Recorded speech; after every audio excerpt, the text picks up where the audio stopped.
You already know the feeling, not the memory of it, the feeling itself, stored somewhere between your throat and your chest, activated without warning by a tone of voice, a certain silence, a name appearing on your phone screen. You did not choose to carry this. You did not sign a document agreeing to spend decades managing rooms, regulating other people's emotional weather, and monitoring your own words before they left your mouth. You were handed this weight before you were old enough to question whether it belonged to you. And for years, perhaps for most of your life, you have been moving through the world with the quiet, relentless labor of a person who learned very early that the price of safety was the surrender of themselves. This is not a story about weakness. This is the story of what happens the day that weight finally begins to lift. Not with fireworks, not with a dramatic confrontation, not with the kind of breakthrough that makes sense in a film's final act. It lifts the way a fist slowly opens after a lifetime of being clenched. So slowly you almost miss it. Until one day, someone says something that would have demolished you 6 months earlier, and instead of the familiar collapse, you feel almost nothing. Not numbness, not suppression, simply the quiet recognition that their words no longer have a key to the place inside you they used to enter without knocking. That moment, unremarkable from the outside, seismic from the inside, is what Carl Jung spent his entire life trying to describe. And if you have found this video, some part of you already knows exactly what we are talking about. There is a moment that arrives quietly in certain lives, unannounced, unlike anything the culture has conditioned you to recognize. It does not resemble a breakthrough. It does not carry the texture of celebration. It arrives more often as an absence. The absence of a flinch that used to be automatic. The absence of a compulsion that used to govern your entire nervous system without your consent. You will not register it while it is unfolding. Most people envision emotional freedom as something loud, a confrontation finally spoken, a relationship finally concluded, a version of themselves finally revealed to a room that has been anticipating it. But that is the fantasy version, the one constructed for a film's final act. The authentic version is smaller and stranger and far more disorienting than anything a narrative could prepare you for. It typically begins with a silence where a reaction used to live. Someone says something that 3 months earlier would have kept you awake until 2 in the morning, replaying the inflection, dissecting the word selection, searching for what you did wrong. And this time, nothing stirs. The remark lands and it simply moves through you, the way weather drifts over a mountain that has finally stopped confusing itself with the storm. You perceive the silence before you comprehend it. For a long time, you assumed this was your identity, the one who absorbed everything, the one who transported other people's emotional states home like luggage that was never yours to claim, the one who apologized first, softened first, adjusted first, always first. Because somewhere in your early life, you learned that your own stillness was a currency other people could spend without requesting permission. That was not your character. That was a strategy your nervous system constructed to survive an environment that punished composure. Carl Jung devoted decades to studying what he called individuation, the long and often unsparing process by which a person becomes who they genuinely are, rather than who they were assembled to be by family, by culture, by every formative relationship that demonstrated what was acceptable to express and what had to be concealed. He did not characterize this as comfortable.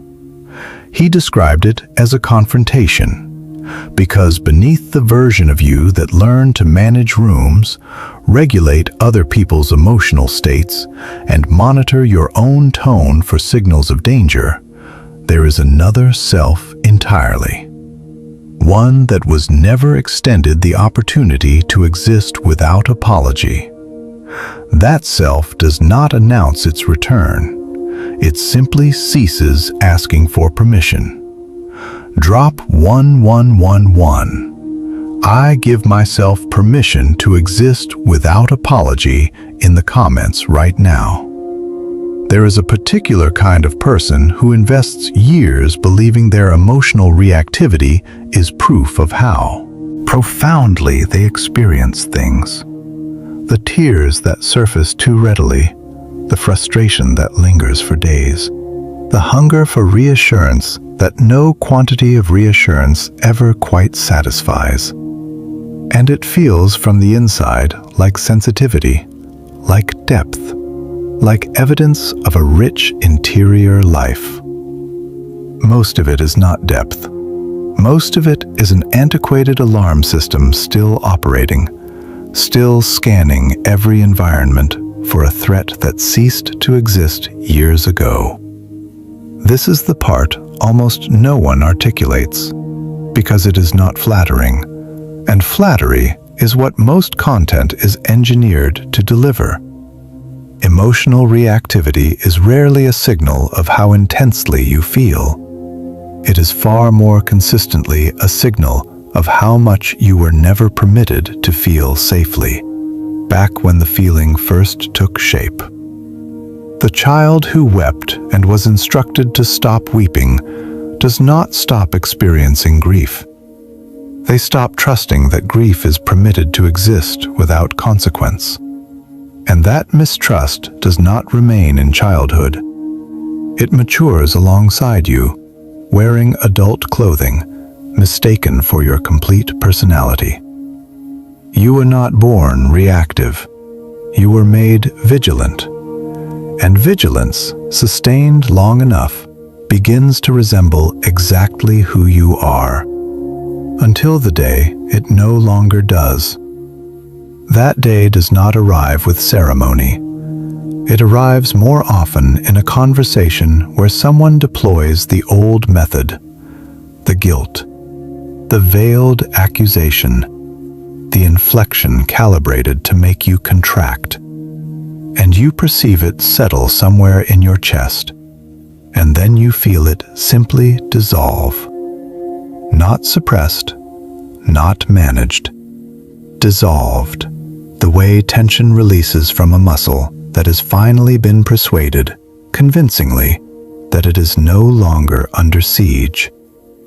Something in you finally accepted that the danger had passed. And that acceptance is not something you can manufacture. It must be earned gradually, across 1,000 small moments that never appear significant while they are occurring. The peculiar dimension of emotional bondage is that it rarely registers as bondage while you inhabit it. It registers as responsibility. It feels like devotion. It feels like being the reasonable one, the composed one, the one who prevents everything from unraveling. And because it feels like virtue, you never consider questioning it. You simply continue paying an invoice you never consented to sign. If this is reaching you at the exact moment it was meant to, if some part of you recognizes this weight, subscribe to Carl Jung philosophy and share this with someone who needs to hear it today. You could be the reason someone finally exhales. There is a behavior that nearly everyone entangled in this pattern shares, and almost no one identifies in themselves. It is the impulse to explain, not because anyone solicited an explanation, but because some ancient part of you learned that silence was hazardous. That unaccounted for space was where consequences resided. That if you failed to populate the gap with justification, someone would populate it with an interpretation you could not withstand. So you explain things that never required explanation. You clarify intentions no one challenged. You dilute opinions before anyone had the opportunity to respond to them. You perform a form of continuous invisible diplomacy, negotiating a peace accord for a conflict that exists only within your own nervous system. This is depleting in a way that never quite appears on the surface. The people surrounding you rarely register the effort because the effort was designed to be invisible. That was its entire function. If it were perceptible, it would undermine its own purpose, which was to preserve your safety by keeping you contained enough not to provoke whatever it was you once feared provoking. Rite 444. I trust that I am safe to take up space, exactly as I am below this video. And here is the dimension that stings on the way through.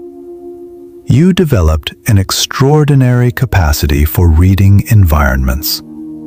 You could detect a shift in someone's emotional state before they had consciously registered it themselves. You knew when a silence carried weight. You knew when a tone had altered by half a degree. This was not instinct. This was conditioning. A child who develops within an unpredictable emotional environment cultivates the perceptual apparatus of someone navigating unfamiliar terrain, because that is precisely what the environment required of them. The tragedy is not that you became perceptive. The tragedy is what the perception extracted from you. Because a mind that directs all its resources toward monitoring the emotional atmosphere of everyone around it retains very little capacity to address a simpler, more consequential question. What am I actually experiencing beneath all of this surveillance? What do I genuinely desire, independent of what maintains the equilibrium of those around me? Most people never arrive at that question, not because they lack the intelligence, because the question demands a quality of internal stillness that a hypervigilant mind was never constructed to generate. Jung wrote about a structure he called the persona, the mask a person builds to navigate the social world, the acceptable self presented to employers and neighbors and extended family. Everyone carries one. It is not inherently dishonest. It becomes hazardous only when a person forgets it is a mask at all. When the performance becomes so fluid that even they can no longer locate the face concealed beneath it.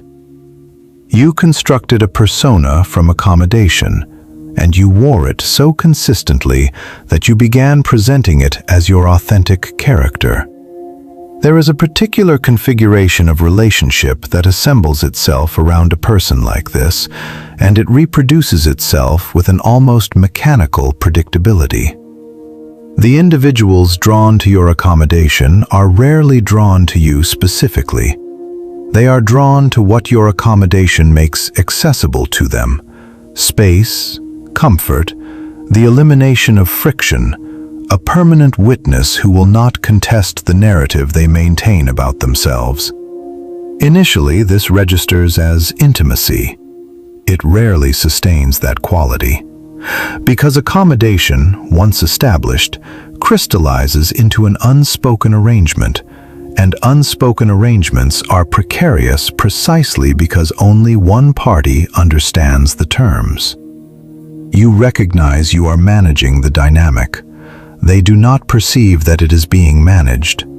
They simply experience your presence as uncomplicated, as requiring nothing from them in exchange. People do not resent your steadiness. They resent the moment it acquires conditions. The instant you cease absorbing, cease softening, cease explaining things that never required explanation, something alters in how they relate to you. Not because you became a diminished person, because you stopped performing a function they had quietly come to rely upon without ever acknowledging that it was a function at all. That shift is not a loss, it is data. It reveals, with more precision than any dialogue could, exactly what the relationship was genuinely constructed upon. And this is where the process transitions from healing to seeing, clearly, without recoiling, what you had mistaken for genuine connection. Perceiving this clearly is where most people halt, because perceiving it is painful in a very particular way. It does not feel like liberation initially. It feels like mourning. Grief for the years devoted to sustaining people who were never sustaining themselves in return. Grief for the version of you that believed that if she simply articulated herself sufficiently, softened herself completely enough, someone would finally cease requiring her to. No one was arriving to grant you permission. That permission had to be generated from somewhere within you. And for a long time, nothing within you knew the mechanism. Comment 777. I release the version of me that kept shrinking to make others comfortable. I am done performing. This is the point where the narrative typically gets compressed into something palatable.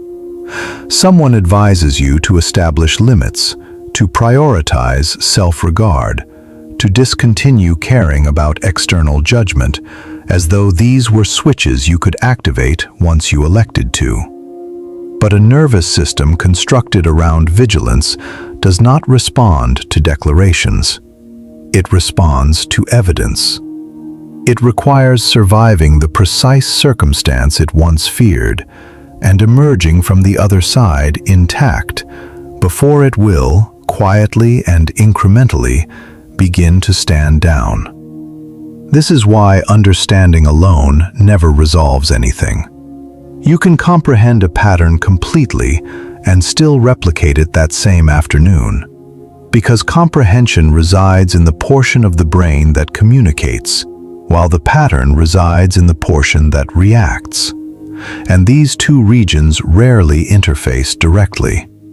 Jung understood this distinction long before it possessed a designation in contemporary psychology.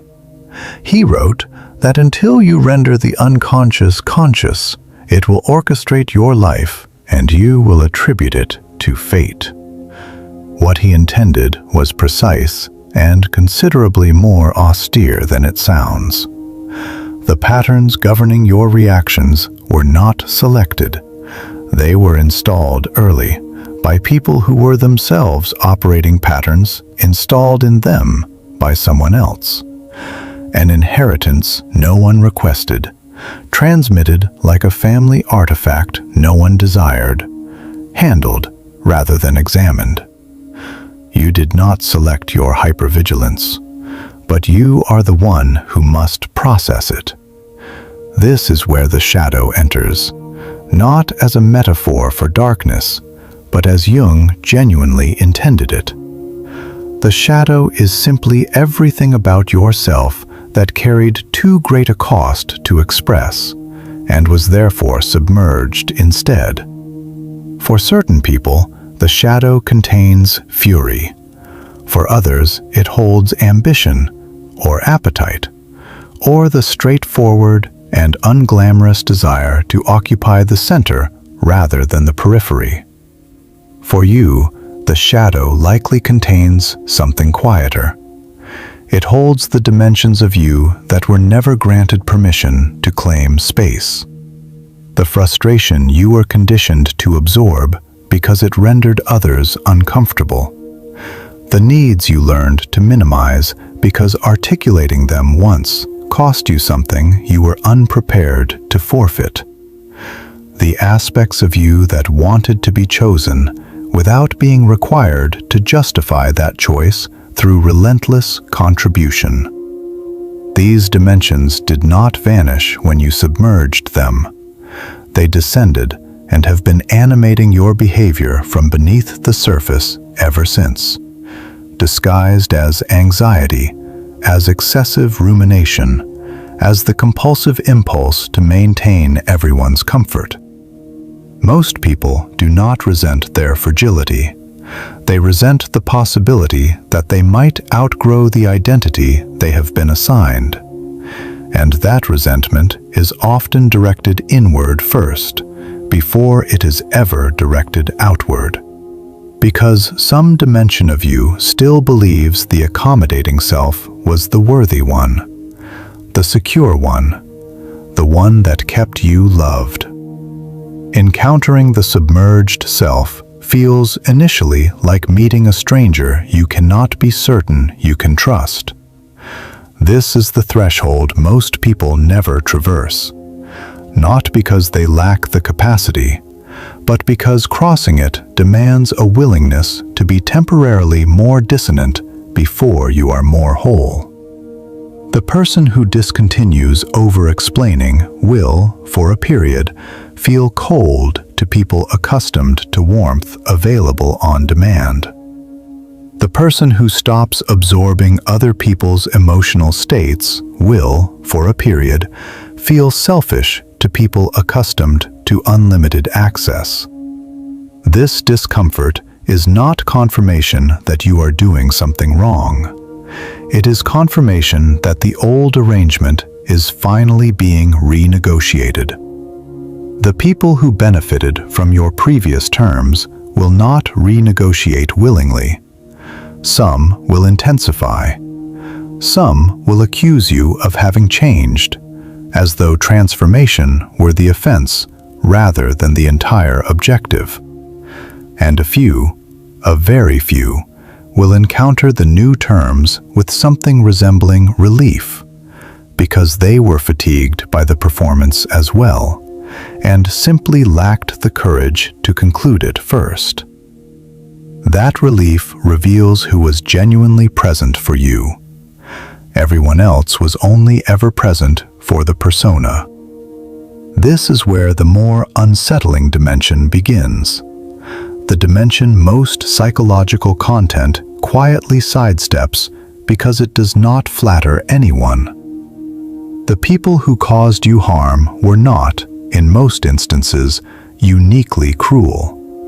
They were simply individuals who had located something that functioned and continued employing it, the way anyone continues employing a tool that generates results without inquiring what it costs the thing being used. This is not a narrative about antagonists. It is a narrative about incentives. And you were, for a considerable period, an incentive structure that rewarded others for receiving more than they contributed. That is a more difficult reality to inhabit than blame. Blame at least provides a villain, a coherent account, a designated target for your frustration from a measured distance. What you are actually confronting is more diffuse and more implicating. You are examining a system you participated in constructing, one modest accommodation at a time, each one reasonable in isolation, each one accumulating into a structure that eventually held your entire identity captive. No one compelled you to construct it, but once it existed, it no longer felt voluntary. Here's the dimension that demands the most candor. Somewhere within the accommodation was a transaction you entered without ever stating it explicitly. If I am sufficiently useful, sufficiently agreeable, sufficiently undemanding, I will be protected from what I dread most, which is being abandoned, or being unwanted, or being perceived as more than anyone can accommodate. That transaction never genuinely protected you.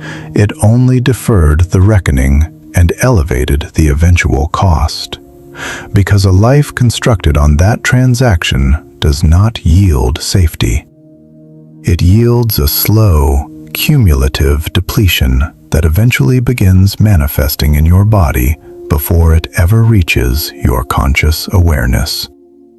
The exhaustion that rest does not repair, the constriction in the chest without an identifiable cause, the low-grade dread that surfaces before certain conversations, certain environments, certain names illuminated on a screen. Your body understood what the transaction was extracting long before you were prepared to acknowledge it. The body maintains a more honest record than the mind. Jung held that most psychological distress was not the intrusion of something external into the psyche, but the absence of a relationship with dimensions of the self that had been exiled. He believed that symptoms, the anxiety, the compulsive people-pleasing, the persistent self-doubt, were not malfunctions, they were communications.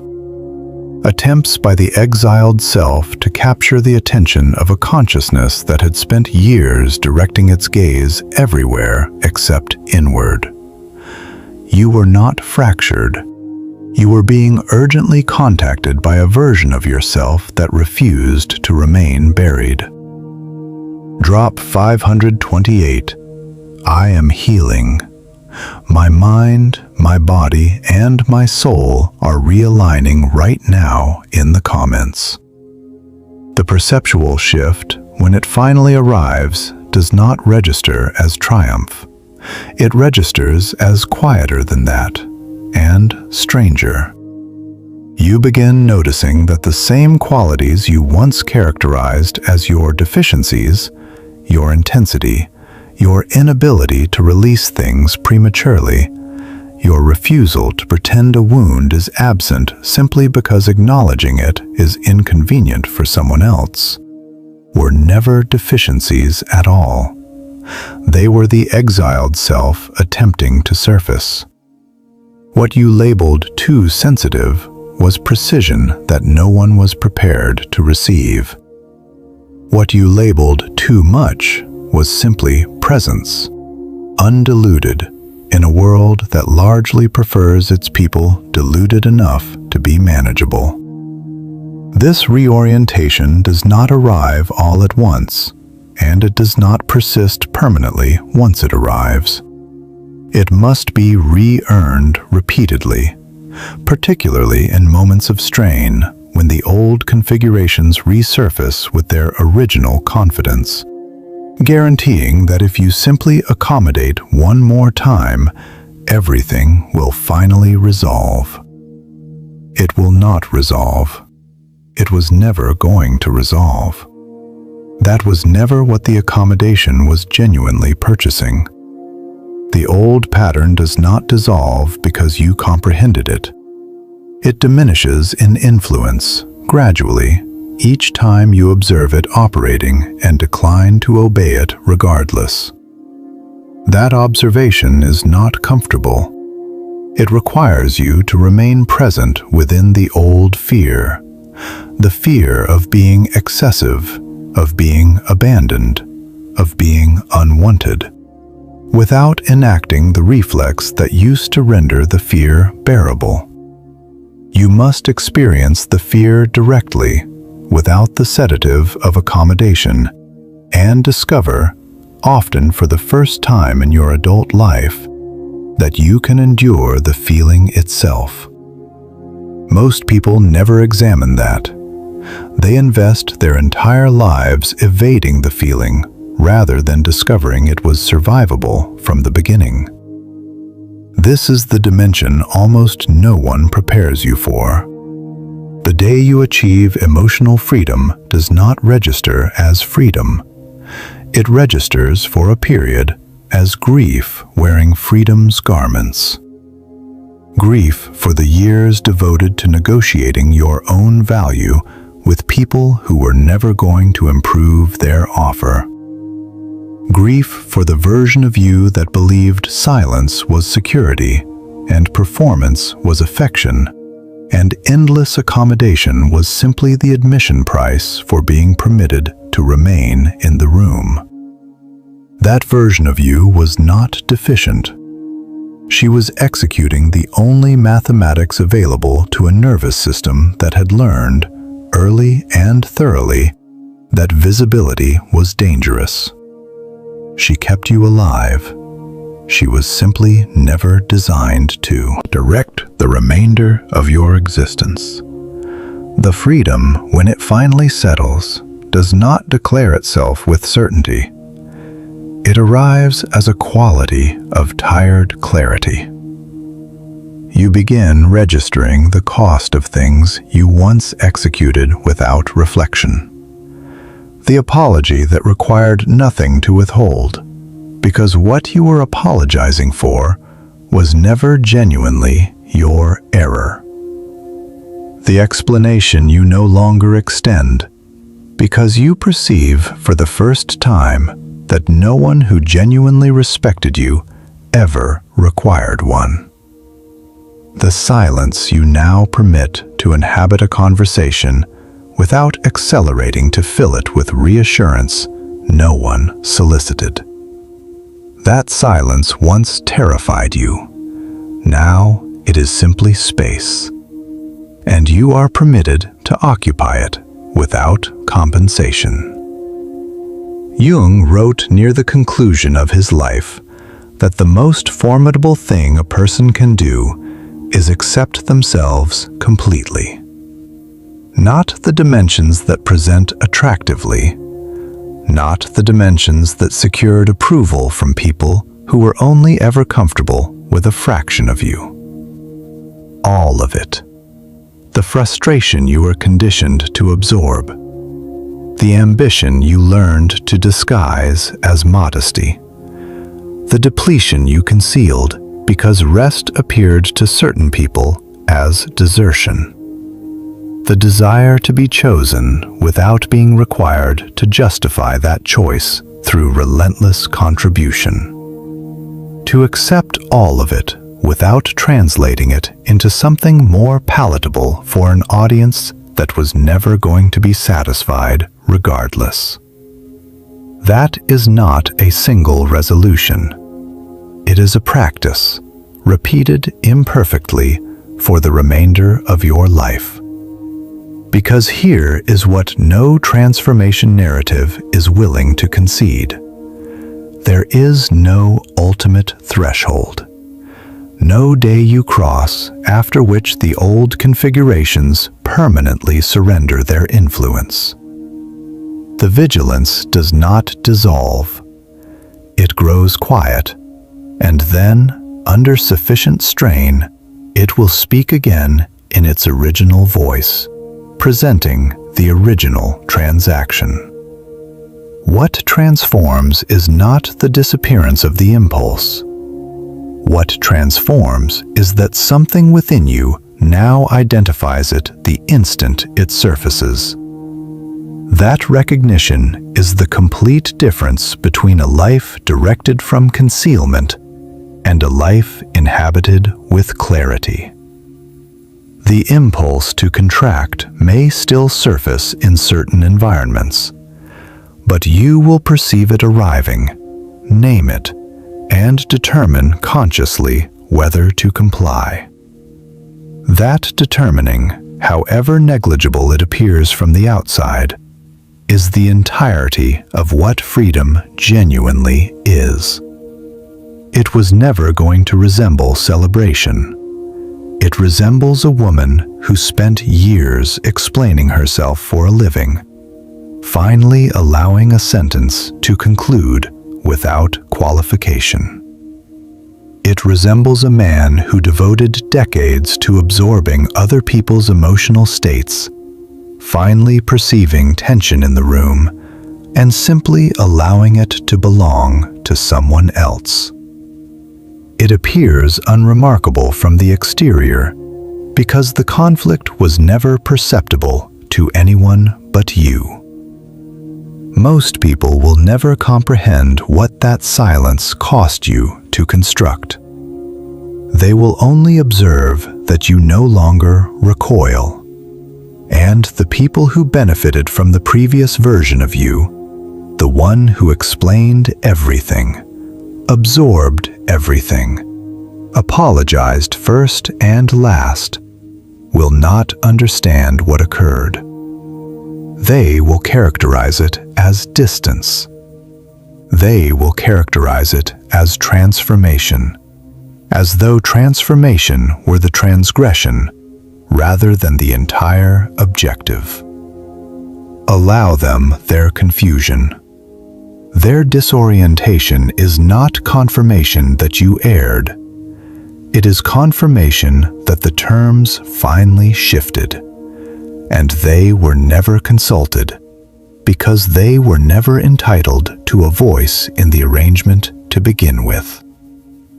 The exiled dimensions of you did not require anyone's authorization to return. They only required you to cease standing guard at the entrance.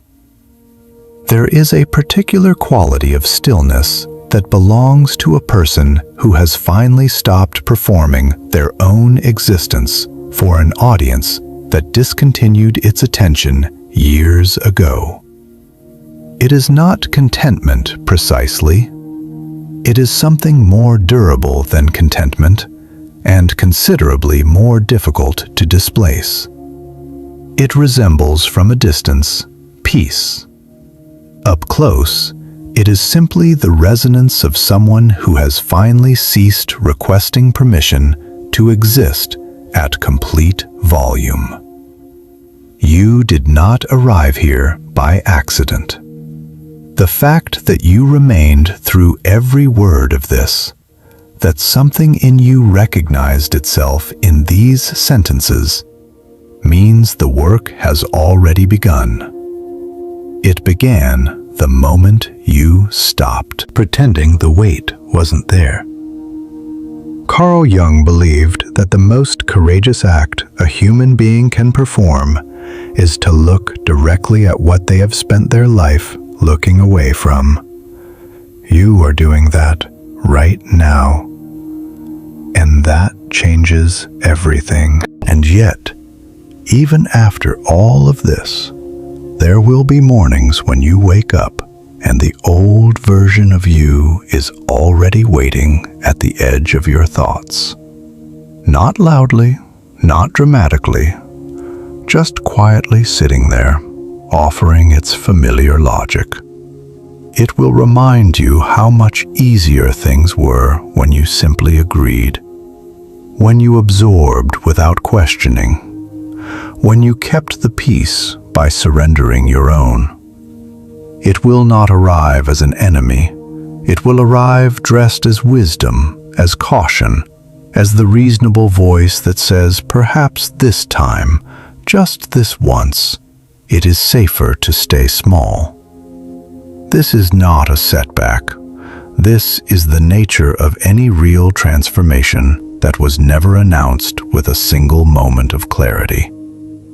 Jung called this the tension of opposites, the perpetual pull between the self you were conditioned to become and the self you are in the slow, imperfect process of reclaiming.